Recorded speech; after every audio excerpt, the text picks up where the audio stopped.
বন্ধুরা, আপনারা কেমন আছেন? শুভ সন্ধ্যা। আমার জ্যোৎস্না ইউটিউব চ্যানেলে আপনাদের সকলকে জানাই স্বাগত। বন্ধুরা, অন্যদিনের মতো কিন্তু আজকের একটা ব্লগ নিয়ে চলে এসেছি আপনাদের সামনে। দেখুন বন্ধুরা, এখন কিন্তু শ্রাবণ মাস। এটা এই শ্রাবণ ভাদ্র বর্ষাকাল, আষাঢ় শ্রাবণ ভাদ্র 3 মাস কিন্তু বর্ষাকাল।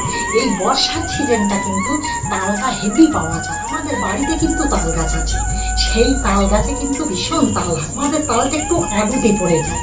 দেখা যাচ্ছে আষাঢ় মাস থেকে কিন্তু তালটা পড়ছে। এবার শ্রাবণ মাস এটা শেষের মুখে চলে এসেছি, আর কিন্তু গাছে সেরকম তাল নেই। তো দেখুন বন্ধুরা, আমি তালের পায়েসটা কিন্তু আগে বানিয়েছি, সেটা কিন্তু ভিডিওয় তুলে ধরেছি। এখনো যারা দেখেননি তারা আমার চ্যানেলে যে দেখে নিন ভিডিওটি। তো দেখুন বন্ধুরা, আজকের কিন্তু একটা মনে মনে বায়না হচ্ছে যে তালটা তো শেষের মধ্যে, কিন্তু এখনো তো তাল ফুলুরিটা বানানো হলো। আমার খোকার বাবা সব কিছু কিন্তু আয়োজন করে এনে দিয়েছে তাল ফুলুরিটা বানানোর জন্য। তো দেখুন বন্ধুরা, আমি তালটা কিন্তু ছেনে নিয়েছি, কত সুন্দরভাবে কিন্তু তালটা ছেনে নিয়েছি। এই তালের সাথে সাথেই কিন্তু এটা কিন্তু ময়দা, এই ময়দাটা কিন্তু মাখানোর জন্য রেখে দিয়েছি। আর এর সাথে কিন্তু এটা নারকেল কোড়াটাও কিন্তু এতে লাগিয়ে দেবো। আর তার সাথে তেলটা তো মাস্ট, না হলে কিন্তু ভাজা যাবে না।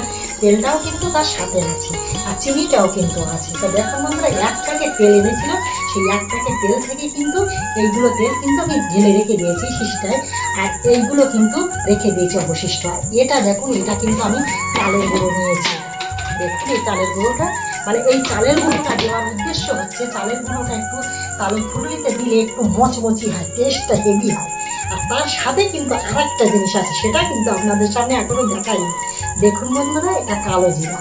এই কালো জিরাটা দিলে কিন্তু হেভি টেস্ট হয়, মানে সেন্টটা হয়, আর খেতেও কিন্তু হেভি লাগে। যখন এই কালো জিরাটা গালে পড়বে না, তখন হেভি লাগবে। তা দেখুন বন্ধুরা, আমি সব কিছু কিন্তু আয়োজন করে বসেছি ফুলুরিটা বানানোর জন্য। দেখে নিন যে কীভাবে আমি তাল ফুলুরিটা বানাচ্ছি। পরিমাণ মতো কিন্তু লবণটা দিয়ে দিলাম, বেশি হলে কিন্তু আবার খারাপ হয়ে যাবে। আর এবার ময়দাটা, এটাও কিন্তু পরিমাণ মতো যেটুকু লাগবে সেইটুকু দিয়ে দিচ্ছি। এর সাথে কিন্তু এবার আমি চালের গুঁড়োটাও দিয়ে দিচ্ছি, যেমন লাগবে তেমনই দিয়েছি অল্প করে। আর এর সাথে কিন্তু আমি চিনিটাও কিন্তু দিয়ে দিচ্ছি। এটা কিন্তু নারকেল, এটা কিন্তু সবটাই দিয়ে দিচ্ছি। এর সাথে কিন্তু কালো জিরাটাও কিন্তু দিয়ে দিচ্ছি পরিমাণ মতো। এবার কিন্তু মিক্সড করব। আমার মিক্সড করা কিন্তু কমপ্লিট হয়ে গিয়েছে। এবার তাহলে আপনারা তো দেখে নিলেন যে কি কি লাগে, প্রয়োজন হয় তাল ফুলুরিটা বানানোর জন্য। ফুলুরিটা বানিয়ে দিই, আমি তেলটা এবার কড়ার ভিতরে কিন্তু ঢেলে দিচ্ছি।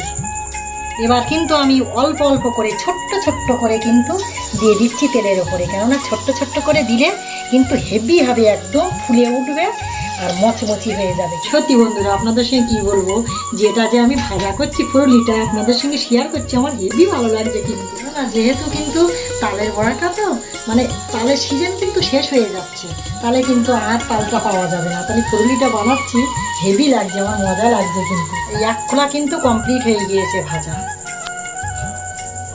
এই তুলে নিয়েছি এই 1 খোলা।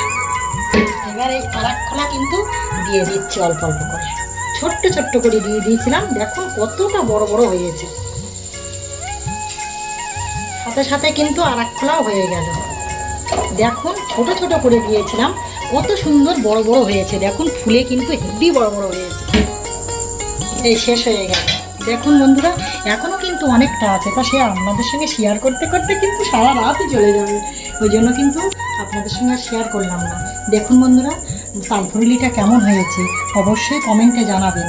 আর ভিডিওটি যদি ভালো লেগে থাকে অবশ্যই একটা লাইক করে দেবেন। তাহলে পরবর্তীতে অবশ্যই দেখা হবে মর্নিংয়ে।